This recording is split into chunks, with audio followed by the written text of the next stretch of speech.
Ես կառաջարկեմ մենք ոչ թե փորձենք այդ բան, գիտեք, բրեդ հիշեցնող ներողություն ես բառի համար մտածողություն բաների ես մտքերի հետ մենք փորձենք շուտով աշխատել, այլ երկու կարևոր եզրակացություն դուրս բերենք այս ընտրությունների թեմատիկայից։ Առաջին եզրակացությունը իմ կարծիքով այն է, որ հետընտրական փուլում հատկապես ես դա նկատեցի, որ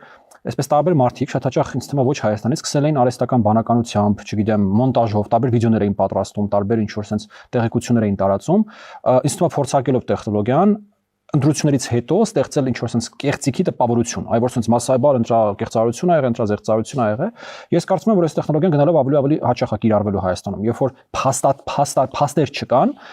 այսպես տեղում հնարավոր չի որևէ բան լուրջ հետևանքներ ունեցող հայտնաբերել եւ հրապարակայնացնել, դրանք սկսում են ստեղծվել հետո այդ բաների գործարաններում, այդ ֆեյքաբուծարաններում, ֆեյքերի գործարաններում, եւ կարծում եմ սա բավականին վտանգավոր տեղ ճանապարհ է,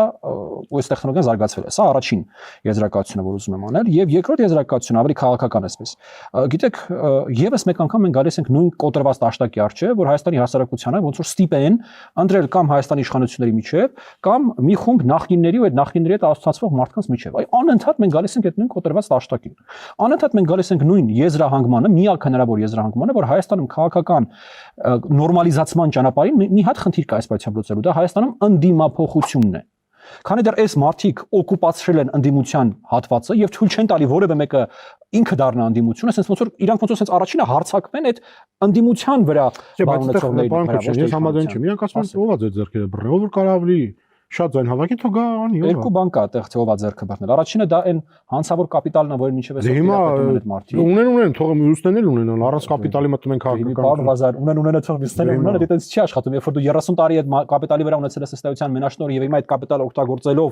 մանիպուլյացիաներ օգտագործելով, ամենազազրելի միջոցներ օգտագործելով, կամար զուգահեռ իրականություն ստեղծելով շարունակում ես քաղաքական պայքարը, թող ունենանով չի։ Այն որ Հայաստանում այս հարցը պետք է բացատրի։ Փողերը հանեն տան ինչ որ մի հատ ուժի, որ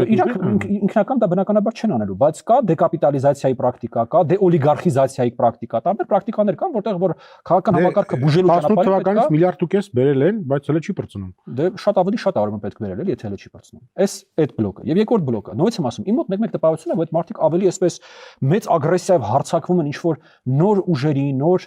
մարդկանց, նոր քաղաքական թիմերի վրա, որ հանկարծ դրանք չդառնան ընդդիմությունը, քան իշխանության վրա, այսինքն իշխանության վրա այնքան չեն հարձակվում, իշխանության դեմ այնքան չեն պայքարում, ինչքան որ ցանկացած մի նախաձեռնության դեմ, որը որ հայտ է ներկայացնում նոր քաղաքական բևեռ ձևավորել կամ շատ հայտ կա։ Չէ, շատ չեն, բայց հենց այդ շատի քիչ հարցը չի, հարցը հետեւյալն է, մեթոդաբանորեն, այս հարցը ունի միայն մեկ լուծում։ Պետք է Հայաստանում սկսեն ձևավորվել քաղաքական թիմեր, քաղաքական նախաձեռնություններ, որոնք որ պետք է սկսեն փոխարինել այս ընդդիմությանը։ Ուրիշ տարբերակ չկա։ Այս հարցը ուրիշ կերպ չի լուծվելու, մինչև Հայաստանում ընդդիմափոխություն չլինի, իշխանափոխություն չի լինելու։ Մեր ձևովը Կարա այլ ընտրանք կլինի Քոչարյանի ես։ Երբ որ ես ասում եմ, դե, ուզում եք մի քանի հատ բաղադրիչ ասեմ, թե ընդդիմությունը ինչպեսին պետք է լինի։ Այդ ընդդիմությունը պետք է լինի հայաստանյան։ Այդ ընդդիմությունը չպետք է դրսից մի հատ միլիարդ հատերոջ եկած ընդդիմություն լինի։ Դա լինի Ռուսաստանից եկած միլիարդ հատեր լինի, չգիտեմ, Բուրկինա Ֆասոից եկած միլիարդ հատեր, այդ կապ չունի։ Երկրորդը պետք է լինեն նորմալ, adekvat, ռացիոնալ մարդիկ, ովքեր չեն խոսում օրինակ նրա մասին, որ չգիտեմ, հմեկի աշտարակը գիշերը Ադրբեջանի դրոշով են զարդարել, կամ չեն խոսում նրա մասին, որ Հայաստանում 10 հատ մսկիթ են հեսա կառուցելու, կամ չեն խոսում նրա մասին, որ այդ բերած ցորենը թունավորած է կամ ինչ որ դեղեր են տված, որ Հայաստանում այլևս բնակչություն Իրանք հակապիար են անում։ Ախր այդ հակապիարներ կարելի է չեմ շավալի մակարդակով անել, լավ կարելի է չէ ապուշի պես չանել այդ հակապիարը։ Մեզ Հայաստանում ի՞նչ է պետք։ Հայաստանում պետք է ժողովրդավարական, ընտրելու ընտրվելու ունակ, adekvat, ռացիոնալ ընդդիմություն։ Լավ շատ բան ենք ուզում։ Մի 4-5 բաղադրիչ եմ ասում, այս բաղադրիչներին բավարարող ընդդիմություն է Հայաստանում պետք։ Մինչև դա չլինի, մեր քաղաքական համակարգի առողջացում չի լինելու։ Լինելու այս հիվանդ համակարգը, երբ որ այս խորհրդանական բանավեճը չի տարբերվելու գող փիսո քաչալշուն խոսակցությունից։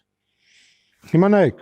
ինչու ԿՊ-ն հաղթեց վաղաշաբաթում, ես պետք է պնդեմ էլ ես օրիգինալ վերսիաներն։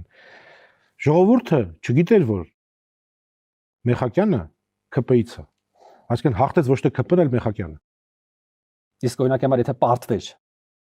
ոնց էին ասելու Մեխակյանն է պարտվել, Փաշինյանն է, չէ՞, պարտվել։ Միշտ այդ բանը իհարկե կա, բայց այնտեղ ես ինչ թե ճիշտ եմ հիշում, ԿՊ-ի վերջին օրվա հանրահավաքին ԿՊ-ից ով կար չկար, սա գնացել են։ Իդուն Մարուկյանն ասում էր ոչ ոք չի եկել, բա ուր էին։ Բայց այնտեղ ես վիդեոն տեսել եմ, սաղ այնտեղ նստած էին բեմի վրա, բա ոնց այնտեղ չէին։ Իրանք չէին ասում որ ԿՊ-ից են։ Հա մարդիկ չգիտեն որ օրինակ չգիտեմ Սուրեն Պապիկյանը մյուսները ԿՊ-ից են։ Իրանք դի ասեն որ իրանք ԿՊ-ից են, դե լավ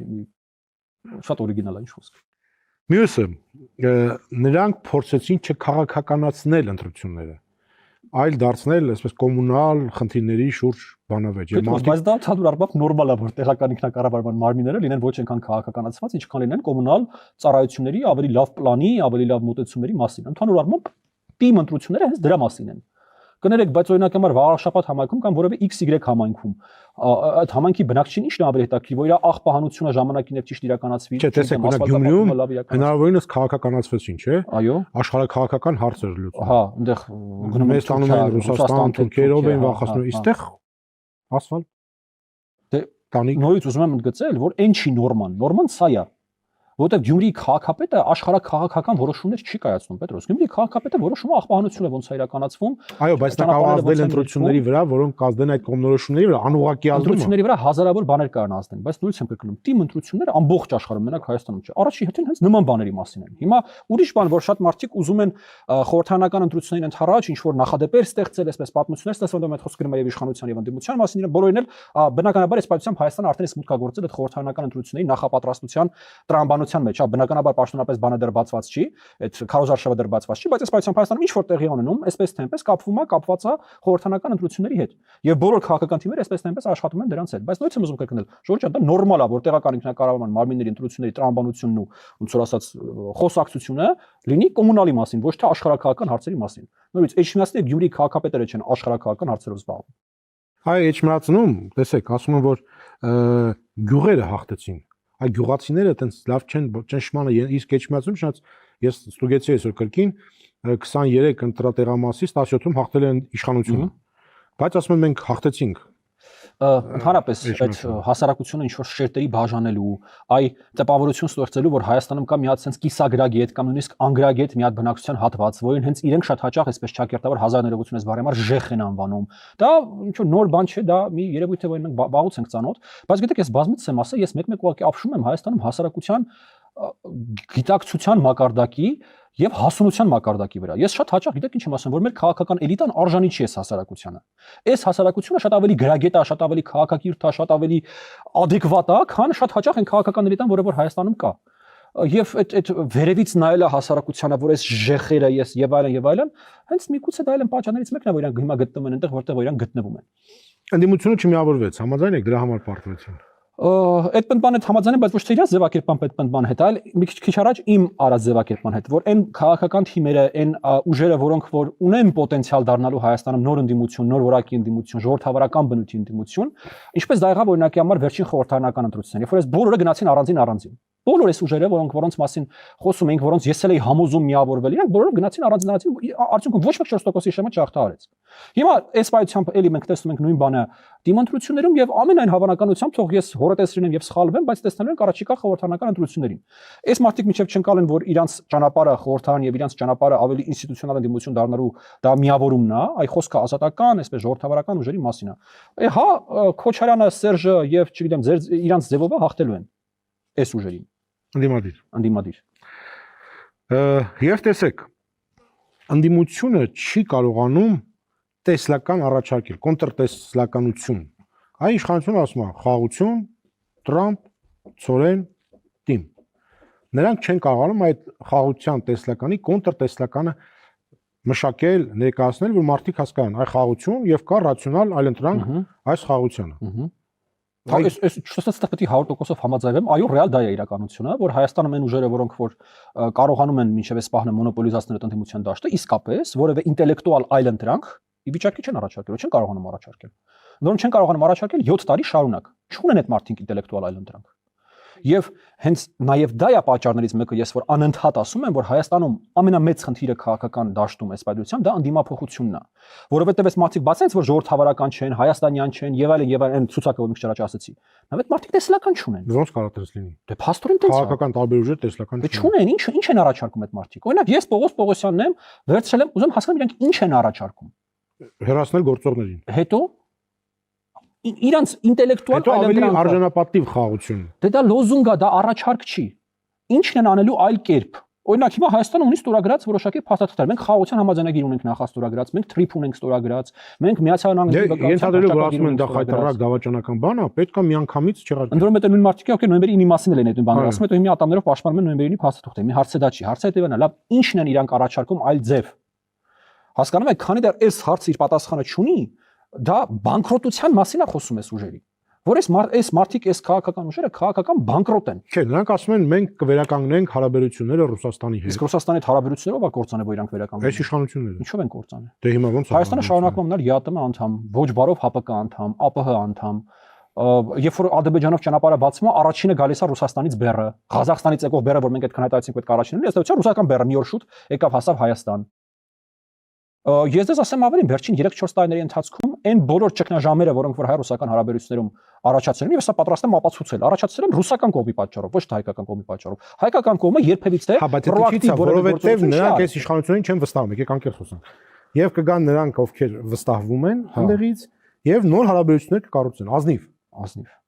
Գիտեք, նախ ես այնքան վստահ չեմ, որ Ռուսաստանը առանձնապես հետաքրքրված է այդ մարդկանց իշխանության գալով, որովհետև տենց անցնող տարիների ընթացքում ավելի շատ նմանա, որ իշխանությանը ինչ որ կերպ հարվածել, իշխանությանը թույլատնելու նմանվում են հիբրիդային հարվածները, որոնք որ մենք տեսնում ենք Ռուսաստանից, քան անկեղծորեն այդ մարդկանց իշխանություն բերելու նպատակին, այս առաջին բանը։ Եվ երկրորդ բանը, ես չեմ կարծում, որ Ռուսաստանում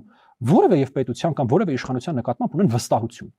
Գիտեք, այդ մի կայսրություն է, որում ասացված կա, որ իրանք դաշնակից չունեն բացի սեփական բանակն ու նավատորմը։ Այդ ասացվածքը կա ռուսական։ Հա, բայց մի բանա, որ այնուամենայնիվ գալիս է մարդ, որ ասում է, որ շեֆ ոնց կասես նենց կլինի, բանա, որ գալիս է այս իշխանությունը, որ ասում է, չէ, հələ մի հոп, ստեղ մենք համաձայն չենք։ Դե ուրեմն եկեք իրերը իրենց անուններով կոչենք, Պետրոս, դուք չեք խոսում վստահության մասին։ Դուք խոսում եք աստիճանակարգված հարաբերությունների ձևավորման մասին, այդ վստահություն չի։ Շեֆ ոնց անես, ոնց ասես, այտենց կանենք, այդ վստահությունը չի, Պետրոս։ Այդ խալոպությունն է։ Դա իրանց պատկերացրած վստահությունն է։ Բայց եկեք ֆիքսենք, որ դա վստահությունը չի, դա խալոպությունն է։ Իսկ վերջին տասնամյակների ընթացքում մենք տեսանք, թե Ռուսաստանը իր խալոպների հետ ոնց է վարվում։ Առաջին իսկ ճգնաժամում հենց առաջին այդ խալոպներն էլ վաճառում է հարմար գնով։ Ու արանքը դուրս է գալիս։ Ես ես ասեմ, այսպեսին նույնիսկ ավելի մի այսպես սրելով էս բանել, ինձ թվում է Ռուսաստանը ավելի հարգալից եւ ավելի այսպես, գիտեք, պարտներային վարկ ցուցաբերի են պետությունների նկատմամբ, որոնք որ փորձում են իր հետ ինչ որ հարաբերություններ կառուցել եւ մեկ-մեկ իրենք չեն ասում։ Ինչպես մենք տեսանք օրինակ Ադրբեջանի հետ իր հարաբերությունները։ Այ մենք տեսանք, չէ, Ռուսաստանը ոնց ծախեց խալոպին մի պետության, որ իրենք շարունակաբար չի ասում։ Թուրքիայի հետ հարաբերությունները նայեք Ռուսաստանի։ Եվ ուրեմն այդ բանը, որ այ մենք կգնանք ինչ հասի կանենք իրանք մեզ լավ կնային, չի աշխատում, Պետրոս ջան, չի աշխատում։ Այդ մարդիկ վերջին 5 տարին ես չեմ հասկանում ուր են նայում, ինչ են տեսնում, ոնց են միայն այդ կոմպոնենտը չի։ Չեն հասկանում այս Այս իշխանությունը սերտորեն աշխատում արևմուտքի հետ։ Այ մենք դա չենք անի։ Որ Ռուսաստանը այս իշխանությունը մինչև 2023 թվական արևմուտքի հետ առանձնապես չէր աշխատում։ Ռուսաստանը այդերացած ինչ ասում էր անում էր։ Հետո դա ինչով ավարտվեց։ Ավարտվեց նա, որ Ադրբեջանը ներխուժեց Հայաստանի տարածք, Ռուսաստանը այդտեղից որ չգիտի մեր սահմանը որտեղով է անցնում։ Ախր ես նույնիսկ ասում եմ, այն իրավիճակը, որ մենք եկել ենք, մենք չենք եկել պրոակտիվ ճանապարհով, մենք եկել ենք ռեակցիա տալով Ռուսաստանի արածներին, հասկանում եք։ Հիմա հենց նորից ասել, դե չենք ասում շեֆ ոնց ասես։ Ասում էինք, ինչով դա ավարտվեց Հայաստանի համար։ Լավ, մյուս ճակատը ասենց ասած, այս իշխանությունը ինչ ուզում են թուրքերն ու ադրբեջանցիները տալիս են։ Այն մենք կգանք արժանապատիվ, կասենք, չէ, սենց է, սենց է։ Ինչ են տվել իշխանությունները Թուրքիային եւ Ադրբեջանին, որ Ադրբեջանը ուզել է, իրանք էլ տվել են։ Ինչ են տվել։ Որտեղ այդ ասողները կար, մի հատ ցուցակ ներկայացնեմ, սկսենք այդ ցուցակի շուրջ խոսալ, հասկանալ, տվել ենք թե չենք տվել։ Ղարաբաղը։ Ղարաբաղը ոչ մեկ չի տվել, Ղարաբաղը մենք Արցախյան պատերազմում պարտվել ենք, ընդ որում պարտվել ենք այնց, որ ես ճիշտ ասած, եթե հիմա որ հետ եմ գնում այդ ժամանակվա իմ դատողությունների, իմ հոդվածների կամ հարցազրույցների ունեմ, ես նույնիսկ այսքան լավատեսական սցենարներ չի պատկերացնում Հայաստանի համար նման պարտությունից հետո։ Հակառակը, ես ուզում եմ հիշեցնել Նիկոլ Փաշինյանն ինչ էր հայտարարում Ղարաբաղի թեմայով։ Եվ պատերազմի ժամանակ ինչ էր հայտարարում։ Մենք ըստ էության մինչև վերջին հնարավոր խաղաքարտը պայքարել ենք Ղարաբաղում եւ պարտվել ենք Ղարաբաղում։ Դա տալ չի։ Հատուկ արվել։ Այնքան հեշտ է այդպես դավադրապաշտական բաներով ապրելը չեք պատկերացնում, որ դու ռեֆլեքսիայի կարիք չունես, այ դու կարիք չունես մտածելու դու ինչն ես սխալ արել, դու կարիք չունես մտածելու քո պետությունում ինչն է սխալ եղել, դու կարիք չունես առերեսելու իրականության հետ, դու կարիք չունես ասելու դե այսինչ հարցերում, օրինակ որ այս 30 տարի որպես հասարակություն մտածել ենք, որ լավ տեղը երեխու ծառայության համար են տեղն է, որտեղ ինքը ներողություն քստիկներով, տապաչկեքով կանացար, այ դա է լավ տեղը, ոչ թե այն տեղը, որտեղ օրինակի համար ուստավ է, հա։ Այ այն որ մենք որպես հասարակություն 30 տարի ոչ պատերազմին ենք ըստ էության պատրաստվել, բայց դրան զուգահեռ նաև ասել ենք հող տվողին հողին կտանք, այսինքն նաև խաղաղությանը չենք պատրաստված։ Մենք հազարավոր հարցեր կա, որոնք մենք ինքներս մեզ պետք է տանք, ռեֆլեքսիայի պետք է ենթարկենք։ Բայց ամենահեշտ ձևն է, ախպեր ինչ խոսում են, դե բան են արել, պայմանավորվել են, հողերը տվել են։ Որտեւ այդ նախադասությունը ասելուց դու այլևս քեզ հարց չունես, քո հասարակությանը հարց չունես, քո պետությանը հարց չունես, քո 30 վերջին տարվա ապրած տարիներին ու կյանքին հարց չունես։ Որտեւ կա մի հատ դավաճան, օրեք էլ հողերը տվել է, ու սա հարցերի իր պատասխանները տենց գտել է։ Հասկանում եք, դա ամենահեշտ ձևն է, բայց այդ հեշտ ձևը քեզ ոչ մի տեղ չի տանելու։ Որտեւ այդ հեշտ ձևով գնալով դու ոչ մի բան չես փոխել ու նորից գալու ես նույն կոտրված տաշտակի առաջ ես կանգնելու։ Լավ, իրանք արժանապատիվ կբանակցեն Ալիևի եւ Էրդողանի հետ։ Այդ արժանապատիվ բառի մոտ ինչքան ասում են, ինձ թվում է, սա մեկը մտնելու է գրպանից, ինձ թանելու է լուրջ եմ ասում։ Այդ մի քիչ արդեն գիտեք ինչին է նմանվել, բանին, այդ մինչև պատերազմը, որ ասում էին, բանը Ղարաբաղը չի լինելու Ադրբեջանի կազմում, կամ որ ասում էին, բանը մենք ամ Հայաստանի ամենահայրենասեր քաղաքական գործիչներն ենք, ամենահայրենասեր մարդիկ ենք։ Հիմա ասում են ազգային ուժեր, Պաթոսը, այդ պաթոսախեղտաները Ժորժ ջան, ով որ ձեր մոտ այդպես պաթետիկ տեքստեր ասում, 99.9% հավանականությամբ ուզում է ձեր գրպանից մի բան տանի։ Այն 0.1% հավանականությամբ է դեբիլ է։ Այո, որ այսօր Հայաստանում պաթետիկ ինչ-որ sense տեքստեր անում, արժանապատիվ մեր 99.9% ուզում է թալանի, ջեբը տա ուզում մտնի, ջեբկիրա քաղաքական։ Այն 0.1%-ը դեբիլ է։ Բայց ինչի՞ չեք հավատում, մարդիկ կարան Ալիևի հետ արժանապատիվ բանակցեն։ Որովհետև հիմա արժանապատվության կամ չարժանապատվության ընդհանրապես այդ խոսակցությունն է կեղծ, որովհետև Պետրոս, այս պայծությամբ եթե ուզում եք իրականությունը իմ կարծիքով։ Մենք այսօր բանը երկընտրանքը, որի արժեվ Հայաստանը կանգնած է, դա մեր ընկալմամբ արդարությունն է եւ խաղաղությունն է։ Այստեղ արժանապատվության խոսակցություն չի։ Այստեղ հետեւելն է, մենք որպես հասարակություն պատրաստ ենք համակերպվել այն անարդարության հետ, իսկ դա իրապես անարդարություն է, ինչ որ մեր տեղի ունեցել։ Էթնիկ զտումը Արցախում, մարդկանց տեղահանությունը եւ այլն, այս վերջին 30 տարիների ընթացքում մենք որպես հասարակություն բախվել ենք հարյուրավոր, հազարավոր անարդարությունների հետ, ինչպես եւ Ադրբեջանն է բախվել հարյուրավոր եւ հազարավոր անարդարությունների հետ։ Հիմա ամբողջ հարցը հետեւելն է, մենք մեր մասով եկեք խոսենք, իրանք իրանց հետ թող իրանք իրանց ներսում խոսան։ Մենք որպես հասարակություն ի՞նչն ենք ընտրում, այս շարունակել պայքարը եւ հասնել մեզ համար արդարացի հանգուցալուծման, ընդ որում ես նաև ուզում ստեղ ֆիքսել, որ այս պայծրությամբ մեկնարկային պայմանները անհամեմատ ավելի լավն են Ադրբեջանի մոտ, որ եթե այս պայծ կոնֆլիկտը շարունակվում է, Ադրբեջանի դիրքերը ել ավելի են լավանալու համատած մերի հետ։ Թե մենք որոշում ենք փակել այս էջը եւ շարունակել խաղաղության կառուցումը։ Եթե շատ պարզեցնեմ, մենք որպես հասարակություն հիմա ընտրում ենք արդարության եւ խաղաղության մեջ։ Եվ մենք առաջին հասարակությունը չենք, որ ընտրում ենք խաղաղության եւ արդարության։ Ընդդիմությունը ասում է, որ ձեր թեզը կեղծ է։ Ինչու՞։ Որովհետեւ խաղաղություն կառուցում են երկուսով։ Ալիևը խաղաղություն չի ուզում։ Օրինակ իշխանության կգա Թաթոյանը եւ գիտեք ինքը Telegram ալիքներով ջաջախում Ալիևին։ Այո։ Կգնա, ասի մեր գեյներին կտակ, մեր հողերից ռադները կքաշեք, արցախցիները կվերադառնան իրենց տները, այն օր մենք կհավատանք, որ դուք խաղաղություն եք ուզում։ Արժանապատիվ է։ Իսկ ով կարա ինձ բացատրի ինչն է այդ բան խանգարելու, Ալիևին ասել երիտասարդ, մի հատ էլ էս փասափուսը կդ հավաքի, դուրնել են կողմնա, հետևից էլ զորքը ուրեմն Շարունակյանն ինչ որ ինքանում էր մոտավորապես մինչև 2023 թվականի վերջը։ Հասկանում եք Telegram Այ վախացնում եք պատերազմը։ Telegram չեմ վախացնում պատերազմում։ Telegram ալիքներում կամ սեփական խոհանոցում, այսպես առյուծաբար ինչ-ինչ բառերով նկարագրել, ասել Ալիևին,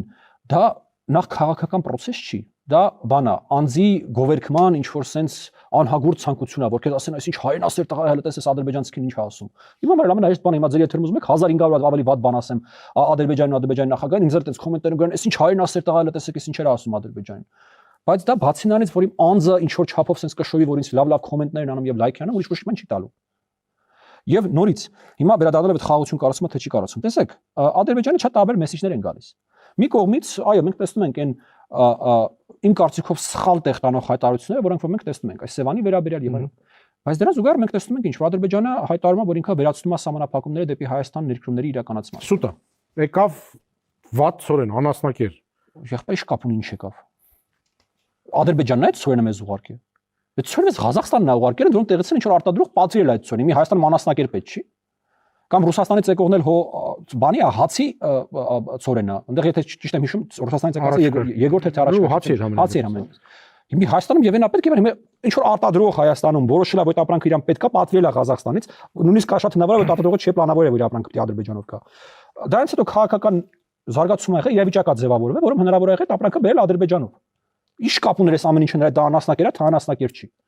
Ես ես երաշխավորում եմ դրա տեղը չգիտեմ, բան MDF-ներ դրա տեղը կամ չգիտեմ, պղնձի հանքակարներ դրա տեղը, դրա վրա էլ են բան գտնելու, թե վատ պղնձի հանքակարա կամ փչացած MDF-ը։ Բայց Ջորջան, ինչ կապ ունի այդ բանը կերնա եկե, թե ինչն ա եկե, մենք այդտեղ դա չենք քննարկում, մենք քննարկում ենք այդ